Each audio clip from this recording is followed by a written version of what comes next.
And here's the thing, dysregulation is contagious, right? So if you've got a dysregulated teacher, you're going to have a dysregulated child, and then you both end up in this power struggle, and it's so much more stressful than it needs to be for everyone. And I couldn't recall the right strategy to do at the right time because I was heightened. So I came up with this little flipper system, and I think this is going to be really helpful for teachers to picture above their children's head. So picture pinball arms, and they are called flippers, which I think is really cool. And if you picture those above your child's head, and there's 3 modes to those. There's open, closed, and neutral. You're not going to find this in a textbook, guys. This is a Sharonism, okay? This is something that I've created.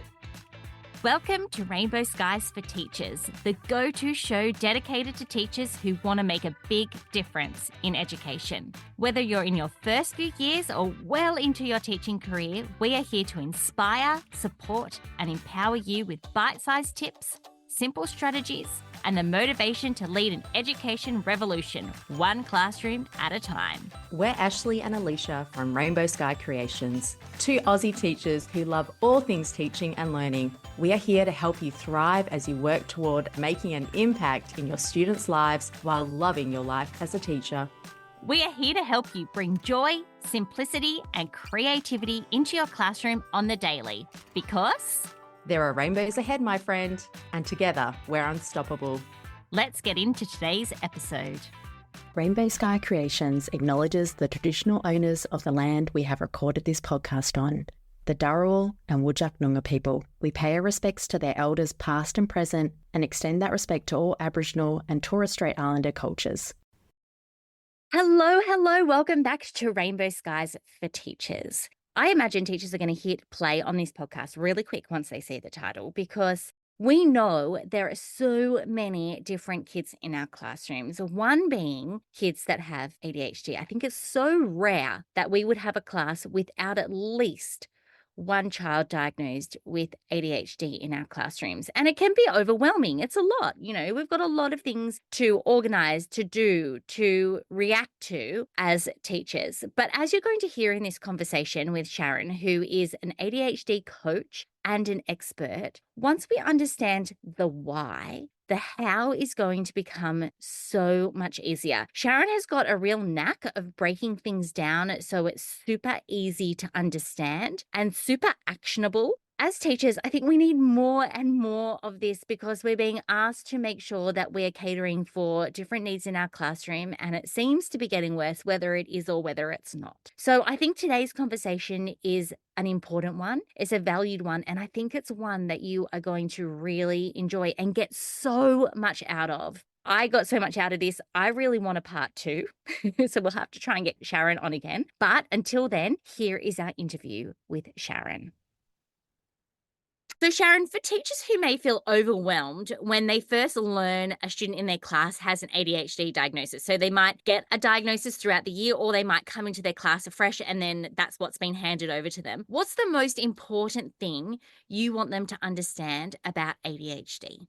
Oh my gosh, so much. But first, I just want to preface this by saying that teachers, when they hear that they have a child that's about to go through a diagnosis or just gets a diagnosis of ADHD, they can often have this feeling of fear, like, oh my gosh, how am I going to cope? What am I going to do? How can I do the best for this child? But I want to reframe that as you have an opportunity here. It is an opportunity to have a huge impact for this child. We know from talking to adults with ADHD that they consistently describe school as being the hardest time in their life. And so if you have a teacher that really supports you and is on your team, you have the opportunity to have such an incredible impact for this student. I'll talk a little bit about my husband's story in a minute and the impact an incredible teacher had for him. But it is an opportunity. I want to let you know that we don't view ADHD as a disorder. I want you to get rid of that disorder language about it. It's not a disorder. Not a difficult child or a challenging child. It is actually just a brain that is wired differently. And now this causes some challenges in terms of executive functions, and I'll explain that a little bit in a moment too. But I want you to know that is just different brain wiring. A lot of us have different hair and different shaped toes for some reason. Some of us have different brains, and you do not grow out of it.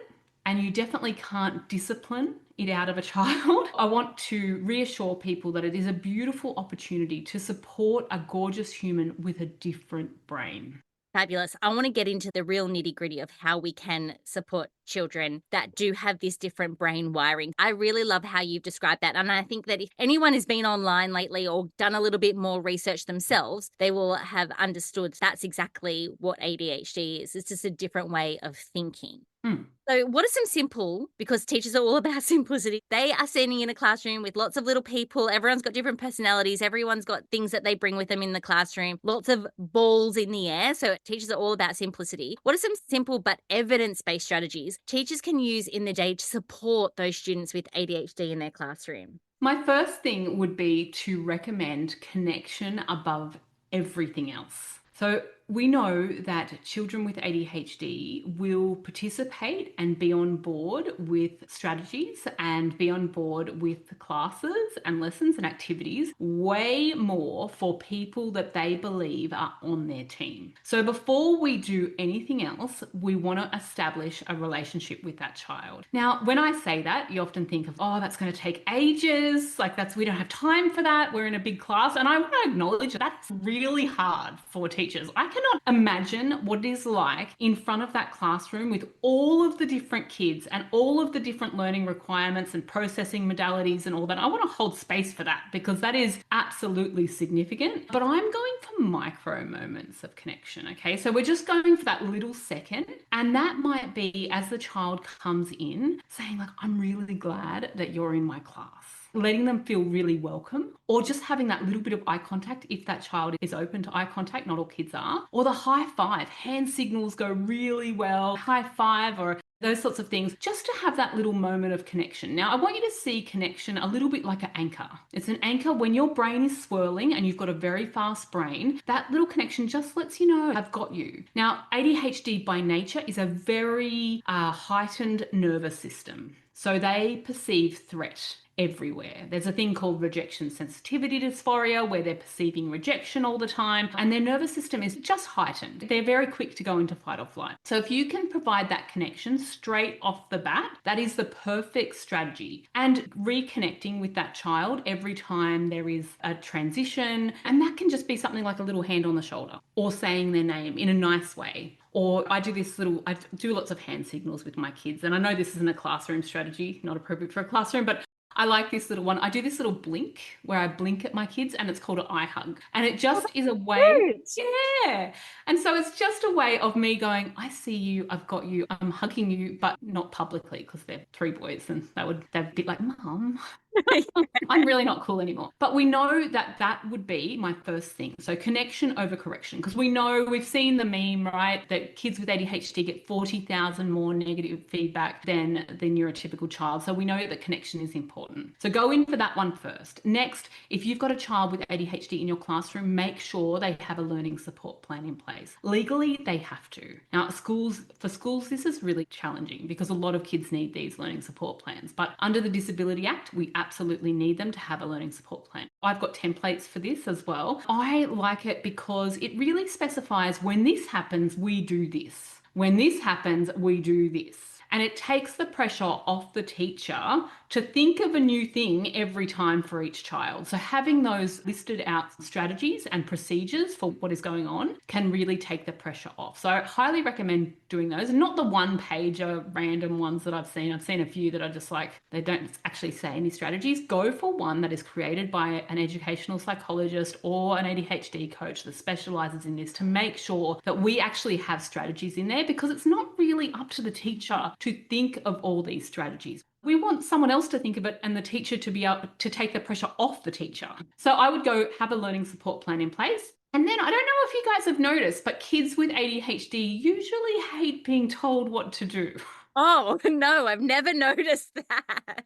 They don't like it. So I think it's really important to mention this, that we value autonomy. Okay, so we value being able to come up with what the next step is. Now, how that plays out in the classroom can be really tricky to navigate. So I would say to looking at how we're positioning ourselves. So looking at positioning ourselves as someone who's coming alongside them, or a teammate rather than an authoritarian. So a good example of this is saying, oh, hey guys, we're going to start the next task now, referring to a visual. Visuals can really take the pressure off teachers as well, because you point to the visual. Now, all of those things are controlled choices, or you're moving through what the lesson plan is. And you might ask a question, which I'll talk about open and closed brain strategies in a minute, which will be really helpful. But you might refer to the visual and go, what have we got to do next? Now, instead of saying, okay, everyone get out your pen, it's now time to do blah, blah, blah. That's authoritarian, whereas we're referring to something else and asking a question, you're much more likely to get them on board. So what do you need to do next is a really good question that will keep them on side. I would love to also give you a strategy for what to do when things are getting a bit escalated in the classroom. Would you like to hear that? Yes, I would, because I'm thinking even the mini escalation where you say, okay, what do you need to do next? And they're already a little bit dysregulated. They're like, I don't know. I don't know what to do next. And then you give them two options. They're like, I don't know what option. So we know that regulation is a huge part of this. They go very quickly between to fight or flight. So we have a really great strategy that I actually use for my own kids, and I teed it up with the office ladies. We're going to use the office ladies to support our beautiful kids with ADHD. Now, we've all heard that kids with ADHD need pass outs, right? Where they can go to the teacher and give a card and go for a walk. But I think that's okay.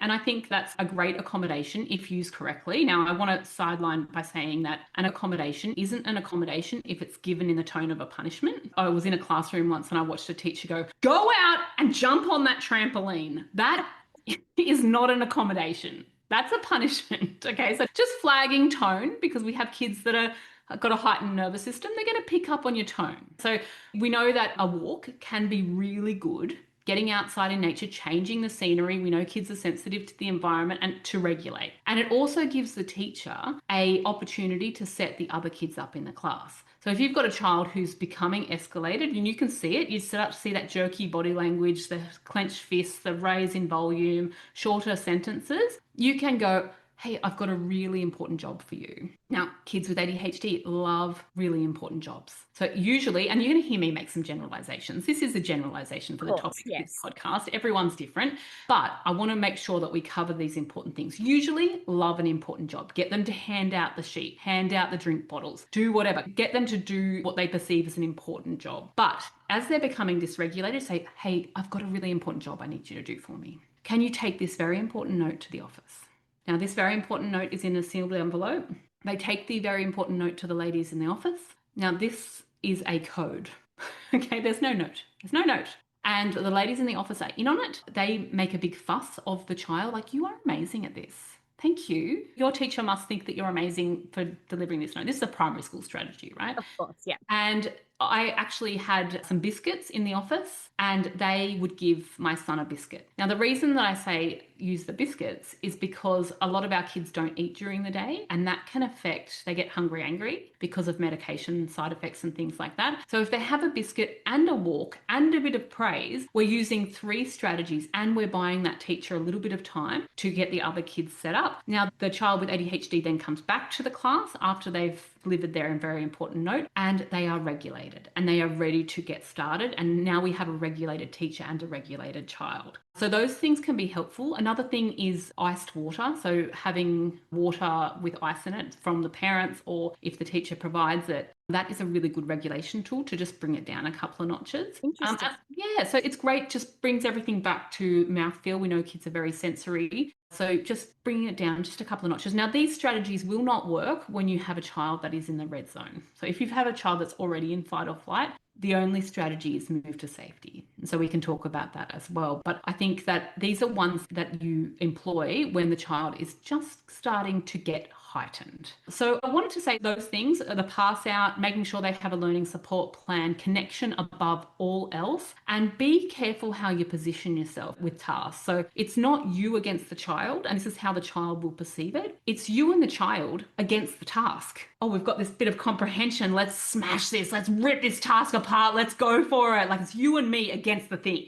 Yeah. And that can be a nice way to position it, because for them, these tasks, they're working so much harder than the neurotypical kids in that class. And so for them, it can be really hard to get started. And so let's position it as it's like us going to war against this thing. It's us together going against the task, not me against you. Yeah, there's some really fantastic strategies, and they are simple things that teachers can implement before they get to that stage where it can be a bit disastrous. Let's talk about if it does get to that red zone. What are some things that teachers can do if they've got a child in their class and they are in that red zone? Yes. Okay. Well, before we do that, can I go through the open and closed brain strategy? Because I think Yes. it's going to lead into this perfectly. So I noticed that I needed a simple way to understand ADHD for my simple brain. Now, ADHD is complex, brains are complex, but what was happening is I was reading so much about ADHD. And then when children were dysregulated in front of me, I would become a bit paralyzed.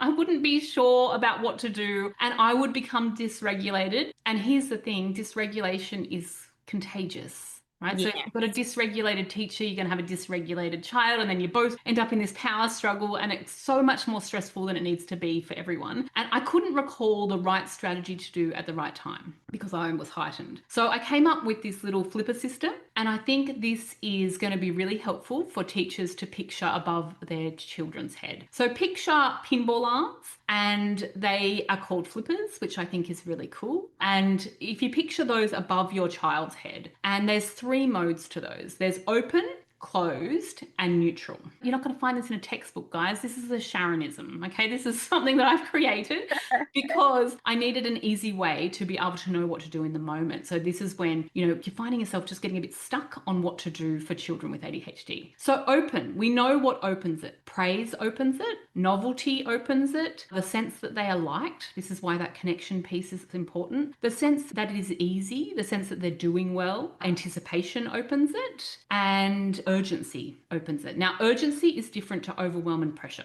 Just want to say, if there's an urgent situation, like there's a medical situation, the child with ADHD is wired for that. They will nail that every time, right? And this is why a lot of people with ADHD use urgency as a strategy, like leaving things to the last minute because they're waiting for open brain. So we know what opens it. Now, what closes it? Now, this is the important part to know for teachers who have a child who's consistently becoming dysregulated in the classroom. Pressure closes it. Overwhelm closes it. Boredom, monotony closes it. The sense that they're not liked. The sense that it is not easy, that it's hard. Negative emotion, essentially. And we know that, going back to open brain, asking questions and allowing them to ask questions is open brain. If we know what closes it and we're doing something that is, say, a little bit more boring, or the perception is that it's hard, and then we go and apply pressure and go, come on, what's taking you so long? Come on, we've got to move on from this. What do you reckon they're going to do?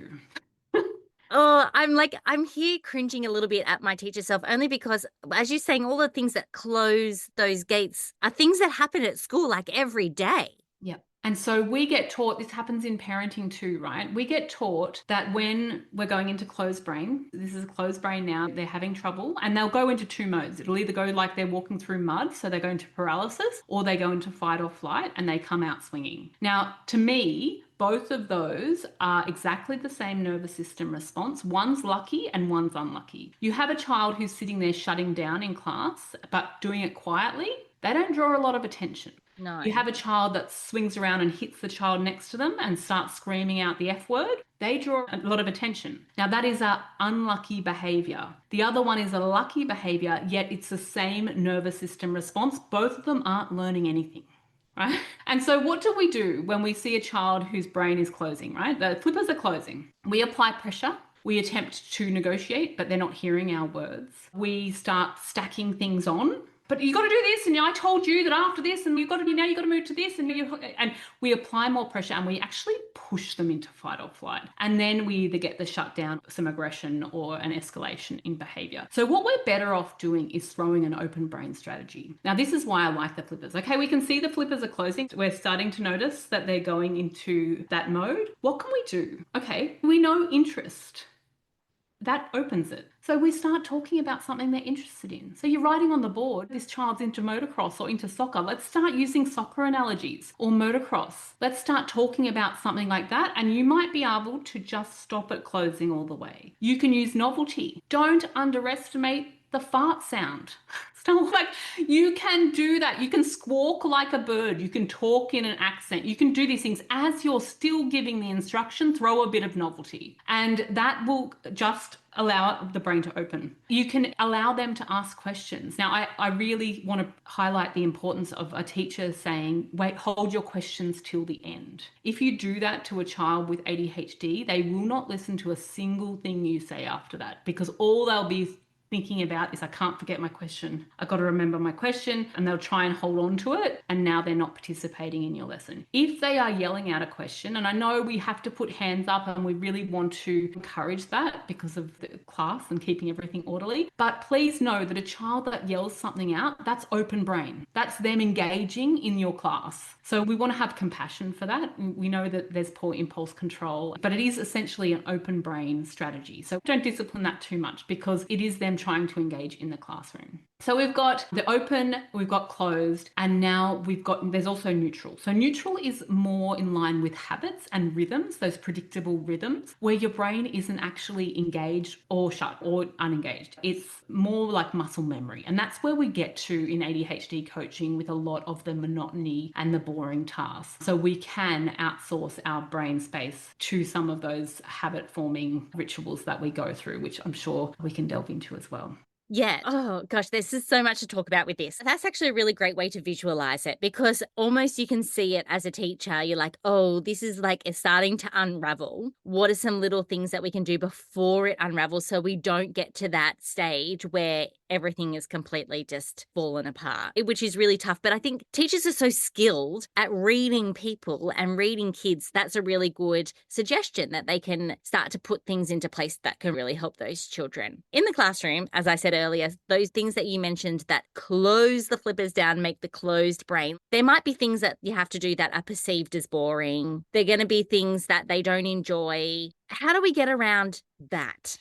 It's such a good question. And it's true that there is just a whole host of things that I'm sure teachers are like, oh no, this is going to be boring. Like, I know that it's... Well, yeah, and we don't want to be boring. No. Like, for example, I love at making my classroom some really awesome activities. I always think really carefully about my lessons. But of recent times, teachers are being told you need to teach something this particular way or follow this particular script. Like, it's becoming very unpersonalized. And there's been times where I've been teaching a lesson, I'm like, oh, kill me now. Like, this is boring for me, let alone the kids. So that's why I asked this question. Yeah, it's really good. So there's a few different things that we could try here. I always like to have a visual at the front of the classroom. Now, one, because it assists with working memory, but also we want to take away as much pressure as we can because of open brain. And that visual support lets the child know that after this section, there's going to be a break. It's not forever, because in ADHD terms, because of the executive function challenges, there is a thing called time awareness challenge. So for them, for the beautiful child sitting in front of you, there's just now and not now. So you could say, in 5 minutes, we're going to do this. They have no concept of how long 5 minutes takes. 5 minutes could be 5 years, 5 months, 5 minutes. They don't know. Like, it really doesn't, they have no awareness at that time. They don't sequence backwards like a neurotypical brain. And so what we can do is we can show them a visual of this and this. Even better if you get one of those cheap Kmart clocks and you get a whiteboard marker and you show them in the time, like when this hand gets to this line here, this is when we are going to swap. Now, if you have task initiation issues with your child, so they're struggling to get into that task because they perceive it as being hard, so they're going into closed brain, you can do things like step by step those instructions out for them. So you just go one instruction at a time. So the first thing I do whenever I get an assignment for one of my kids is I put it into AI. You teachers are like, oh, AI, no. But well, I don't use it for them to do the assignment. I use it to break it down into simple instructions of 15 minutes at a time. And the reason that I'm letting you know, there's tools like Goblin tools that'll do that for you specifically for neurodiversity, for neurodivergence. But what it's doing is it's taking the brain power off the teacher who has to think, oh, well, now I have to step everything out one step at a time. But you guys got too much to do. Use AI to your advantage and step it out. And then just give the children that need it just one step at a time. You can just do this one thing. You don't have to give them 20 questions. The perception of that is it's hard. But you just do this first bit. And we're just going to highlight the bit that you're doing. And then once they do that bit, now we can do this bit. You can actually just step it out a little bit, and that can remove some of the barrier. You can also do a time barrier as well, remove a time barrier. So when we're talking about for behaviours that we want to increase, we remove barriers. We make it as easy as possible for them to hit the target. So if you've got a child who's showing interest in something and is able to participate, remove as many barriers. Let them hit it, because we want them to feel that sense of completion. The same works in reverse. If you have behaviours that you don't really want in the classroom, add barriers. Make it harder for them to hit that behaviour, right? So if we're going on giving a task, we want to make sure that it is stepped out, but we can also remove a time barrier. So this is relieving a bit of pressure for open brain. You can go, hey, I know this might be challenging for you. So we're just acknowledging next to them, and nice and quietly, because usually they don't like being singled out. So you can say something like, hey, I know this might be a bit tricky, but how about we just give this a go for 5 minutes? And if you don't want to do it after the 5 minutes, after you've had a go, then you don't have to. It's saying we're just going to get you over that ignition, because ignition can be a real challenge for people with ADHD, ignition and momentum. So ignition is getting started, momentum is keeping going. So we can go, okay, we're just going to give it a go for 5 minutes, see how you go, remove the pressure. So we're putting them back into open brain. And then if you don't want to, that's absolutely fine. I can guarantee you 5 minutes of giving it a go was more than you were going to get. So by applying pressure. So it's a good little strategy to get over that hurdle. So we're praising effort, not completion there. And this can be really challenging because we're recognizing won't from can't. Okay, so we tend to think it's they won't participate, they won't, they're just not trying. It is never about that. It's been my experience and I've been supporting ADHD for a long time. It's can't, and it's can't yet. Right? They do develop it, but it's very tricky for us because a lot of the behaviors look won't. But I don't know a single human with ADHD that wakes up in the morning and goes, you know what? You know what I'm going to do today? I am just going to cause frustration everywhere. Like I am going to go and I'm going to annoy my teachers, and I'm just going to just try and fail all day. Like I'm just going to be really challenging for everyone. That's not human nature. Humans want easy. Humans want to succeed. Everyone wants to succeed. And so how can we support them to do that in a way? So a lot of the time it's not about trying harder.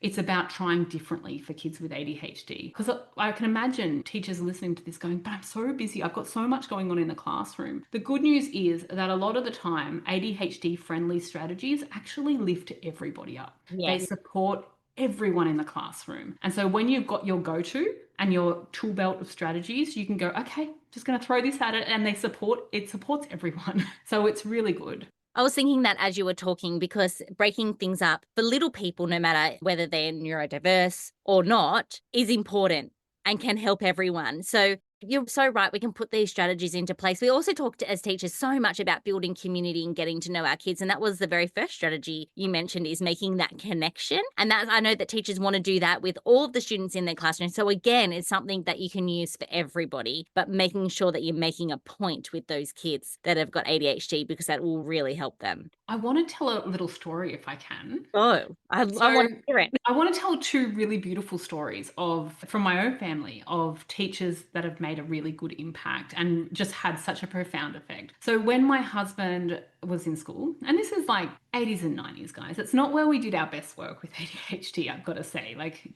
The strategies were exclusion and shaming, basically, back then. And we didn't really understand what was going on for these kids. They were labeled the naughty kids. And Anthony, he is a really hyperactive presentation. So for ADHD, there's 3 different presentations. There's inattentive, hyperactive, or combined. Most people are combined. And for a lot of the time, we label the inattentive as daydreamers. Yes. And I can just tell you that the hyperactivity is in their brain. Usually it looks like anxiety. It looks like it can even be misdiagnosed as anxiety or bipolar. It's just that their body is not showing that hyperactive. So often it's just quiet. It's a little bit more lucky sometimes for that child. The hyperactive ones, they get diagnosed early. They draw a lot of attention. Yeah. And so that was Anthony, and he was very much labeled the naughty kid, and he had a lot of aggression because he was bullied. Like kids used to bait him all the time. And so because they would get a big response, him having poor impulse control would give them a big response, and he was getting baited a fair bit. And he ended up getting banned from the classroom. because he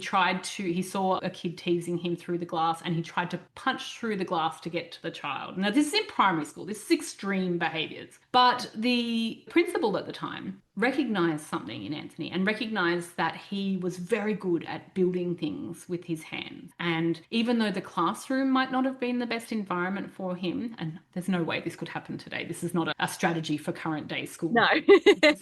This is 80s and 90s. Things were a bit different. So what they got him to do was they got him to do odd jobs around the school. And so when you walk around his primary school, he's cemented in those letterboxes, planted those trees. They got him to do odd jobs. Now, what that allowed him to do is to have a little bit of confidence around school, to feel like he had a place there. The principal used to chat to him about what they were working on in the classroom. He should come out and just check in on them and give him a little bit of what was happening. But he was essentially doing odd jobs. And I think that strategy, knowing that he was really not having a good time in the classroom, and that was an example of doing things differently, allowed him to participate, because otherwise he was not going to be able to participate in school. It was just completely a really tough time for him. It was full of trauma. He never got invited to a birthday party. He was just actively excluded. And I think that's a beautiful story of a principal recognizing something and doing things a little bit differently. Now, you couldn't do that today, but it shows that we're on the lookout for ways that we can involve them in the school environment using their strengths rather than focusing always on the challenges. And I also wanted to praise my son's current teacher. My son has ODD as well, which for teachers, I know that is another letter diagnosis that you go, oh my gosh, how am I going to support this? But teacher last year, what happened is we had a really terrible year. The first thing she said to me, when I always give my kids, send them to school with an all about me form, the teacher with strategies, you can imagine how organized this is. Like, I can imagine. Next level. It's amazing. Dream. And I think she was having a really rough day. And she said in front of him, he's the most difficult to manage in the class, don't you? Oh, to you? To me. And I watched his little head just hang. He just dropped. And it was the hardest thing for me to hear, because I then knew she was going to have a crap year with him, because he's a connection kid. Kids with ADHD and ODD, they need safety. And she'd just shown him that she wasn't on his team and that she wasn't safe. And true to form, even though we tried so much to recover it for that year, we couldn't recover it. It was a very tough year for him and a very tough year for her. But contrast that to this year, because we learnt from that experience. We made sure that we had a really positive first interaction. We went for connection first. We took off a lot of the pressure. That same child who really had a really rough time the before year, and the teacher as well. Like, I felt for her. We really tried to recover it. He is excelling. He believes the teacher likes him. He thinks he's secretly the favorite. She's so on my team. He likes going to school. He's totally on board for any extra jobs. And you can see, I wanted to tell that story. I know it's like very vulnerable, but it's also the power of that good first interaction with a child with ADHD. The new teacher set it up that he genuinely believes that he is welcome, that she really likes him. He thinks he's the favorite, and he will do anything now because he believes that they have that strong connection. And even though he still has challenging days and challenging behaviors and things like that they navigate together, he has buy-in. He's really on board with what that new teacher wants to do. And so it's a credit to the teachers that do take that time and do have that little moments of micro connection and maintain that relationship, because I do believe it is the absolute most important things for kids who are scanning for safety. They need to feel safe. Yeah, he doesn't even need to be the teacher's favorite, just as long as they perceive Yes, that I know. their favorite. And often, actually, as a teacher, often those kids that do need that little bit of extra love and support do become those ones that you are attached to. That's really fascinating, just the two sides of things. I've really learned as a teacher over the years. In my very early years of teaching, I had a child that had various diagnoses, and his mum came in like the first day, and I thought, oh my gosh, how full on is this, mum? And she said, I want to sit down with you in the next week and just talk about my child. It's going to help you, and it's going to help him, and it's going to help us. And I was like, oh, okay. So we organized the meeting. From that moment onwards, She taught me to make that connection with the parent at the get-go because it saved me so much trial and error. It saved me a whole lot of frustration. That child was set up for the year, but so was I as the teacher. That parent set me up for success. I think that's really what teamwork is when it comes to the parent-teacher-student relationship. 100%. I love that you send your teachers all of that information to begin with. I think that's so, so helpful. I really want to say how hard it is as a parent going into the school environment. I've worked with parents that have been threatened at the school gate by other parents.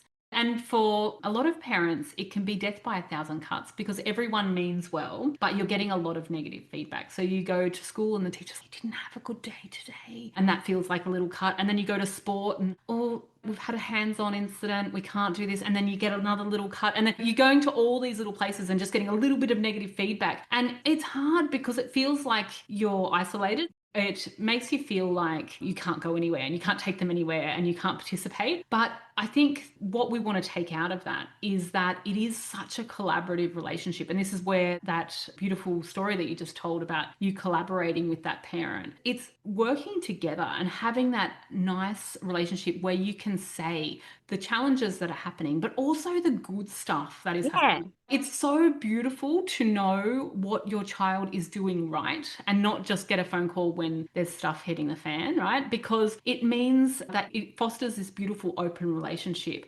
And I've got so much respect for my kids' teachers. I think they work so hard, and honestly, sometimes they ring me with things and it just makes me cry. They have done such amazing things for my kids. And we've been so lucky to be guided by such beautiful humans who genuinely give a crap about the kids that they're teaching. Like they care about the outcomes for my gorgeous kids.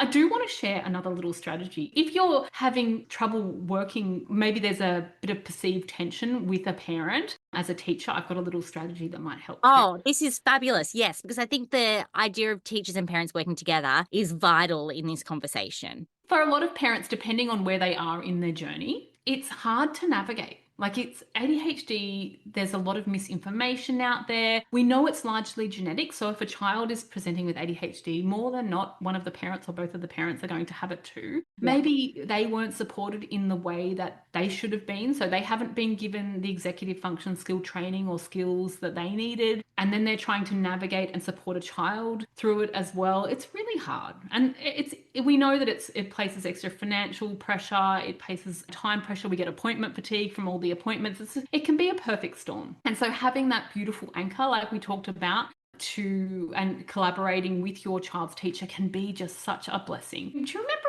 in the 90s, the teacher strategy of having a communication book, right? Oh, yes. Actually, there's lots of negatives and positives. People have big feelings about communication books. So I'm going to hand it over to you. Look, it was a wild strategy from my opinion, right? So the communication book was where every day it was to encourage parent and teacher communication. But what happened is it was really only for kids that had challenging behavior. And so the teacher would write what happened that day. And then it would go in the child's backpack. And then the parent would pull it out and they would, without context really, then lay into their child a second time about what happened that day. Of all of the negative things that they had done. Yes. It's a book of negativity. Because that's what it would end up being. And you'd have this child that's having experienced significant challenges because of executive function, because of can't, right? Like we can't yet. And they're carrying around this book of shame and they're getting in trouble for it twice. It's an awful closed brain strategy, right? Like it's just going to push them straight into negative emotion. And anyway, so I flipped that and I use it as a praise book. And what we do is we ask the teacher to write one positive thing. Like we're going for a bullet point. Please don't write an essay. You guys have got enough to do, right? Like a bullet point of something that you noticed that went well that day. And it's just a pure little bit of praise. Now we know praise, open brain, right? And then that goes home with the child. The parent reads that one little bit of good feedback each day. And that book ends up being a book of all the amazing things that child has done. Now, this is a great support if you've got a child who's showing signs of school can't, struggling to access school. But it also is just a beautiful relationship bonding thing. And when you look for the good, you'll find it. When you look for the challenges, you'll find it, right? So we want to make sure that we are spotting how hard these kids are working and how much the school environment really isn't built for their brain, right? They're trying super, super hard. And so having this little praise book is just that like little bit of recognition for how hard they're working, and also fosters that great relationship. It takes, school feels like one thing, home feels like another. And it builds a bit of a bridge between those two things for that child and makes both of them feel safe, because then the parent goes, hey, did you put up your hand before asking a question today?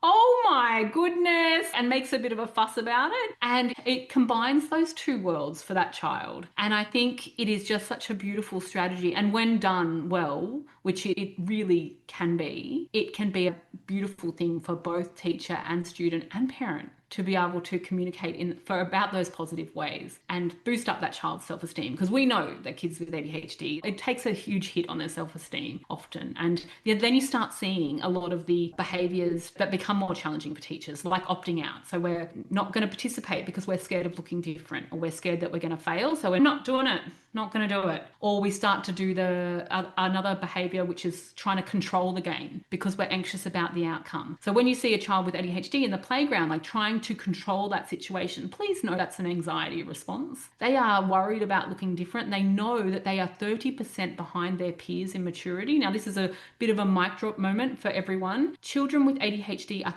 minimum 30% behind their peers in terms of maturity. Now, this has nothing to do with intelligence. We all know that they're super intelligent. This is maturity. So they already know that they don't measure up. They know it. They know that their peers are ahead of them. And so they start to compensate in ways to try and level it up. So they opt out, or they try and control because they're trying to control the outcome, or they become massive people pleasers because they're worried about looking different. They know they don't measure up. So if you've got a 10-year-old sitting in your class, their maturity is sitting at a 7. That is so significant. And that's minimum. Yeah.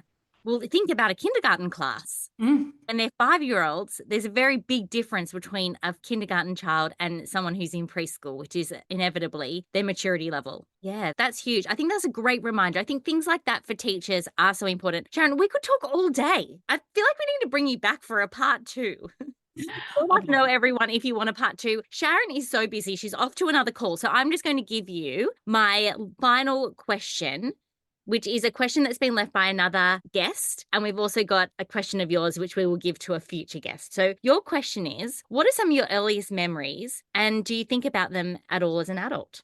I mean, that's such a beautiful, reflective question. I was thinking about this, and one of my earliest memories, and one of my fondest memories, is I was standing at the top of Bulli Lookout with my grandma, who I was very fond of. She was just an amazing lady. And she said to me, look at all those houses down there. And we're looking out over Wollongong. Look at all those houses down there. And she goes, families in there, in each house, would have stuff going on that we don't even know about. And she said, everyone has their challenges. Everyone has their things going on. And she's like, that's why it's always so important to be kind. She goes, we don't know what they're going through. We must be kind. And that's always stuck with me. And that's what I hope that my family do as well. We try and be kind.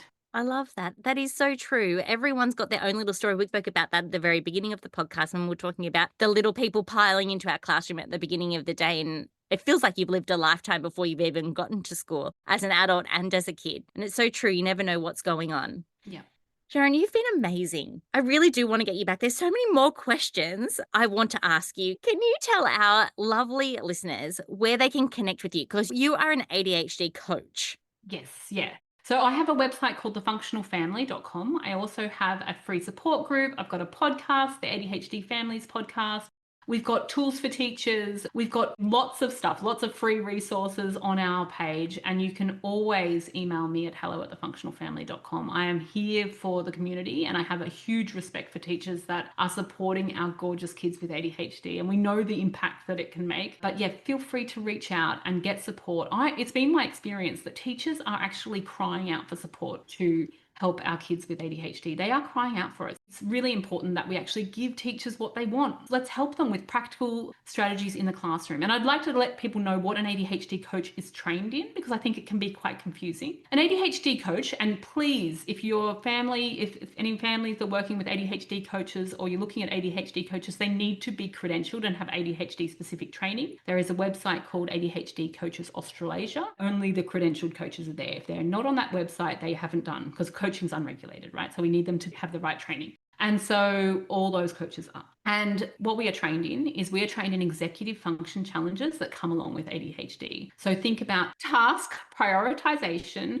organization, time awareness, frustration tolerance. These are the things that we know are commonly challenged when it comes to ADHD. So when you look at it, a psychologist is trained in the why and supporting the emotions and trauma, and we absolutely need those in our corner. What a coach is trained in is the how. We're about practical skills. How can you actually get out the door in the morning? How can you support them with time and being able to stay on task and those sorts of things? So that is what a coach is trained in. So it's always good to just highlight that. Those services are available and they are there to support you. Amazing. Sharon, we'll make sure that your website and everything is linked in the show notes so teachers can directly go to where they need to. But I have no doubt after this conversation, you've changed lives today. So thank you so much, honestly, from the bottom of my heart. Thank you. So as we heard with our conversation with Sharon, it's all about little things that can make a difference. And as she was talking, not being a trained teacher herself, I was like, a lot of these things we know to do as teachers. It's just about amping them up and putting them in the spotlight. We know that we need to make those connections with our kids. We know that that's important. Well, it's even more important with those littles in our class that have ADHD. So we know that we can tap into that. We know breaking down different ideas, different tasks is important for little brains. So we just need to tap into that a little bit more. We know that movement breaks are important. We need to tap into that. We know when we can see a child escalating to a place that we don't want them to be and how we can go about that. So I found Sharon's advice so helpful, and I know that you did too. If you enjoyed this podcast, please leave us a review. I will make sure that I leave all of Sharon's details in the show notes as well. She has a podcast of her own. So if you want to learn more, or if you want to petition Sharon to come back, which I totally want to do because there's so many more questions I want to ask. I had a Google Doc of questions and we really did not get through them all. So if you want to petition Sharon to come back, let us know, because I'll totally be on board with it and we'll try and woo her back in one way or another. Thank you so much for listening. As always, we appreciate you and we appreciate all the work that you do as teachers. Teachers are amazing. There are rainbows ahead, my friend, and together we're unstoppable. Bye.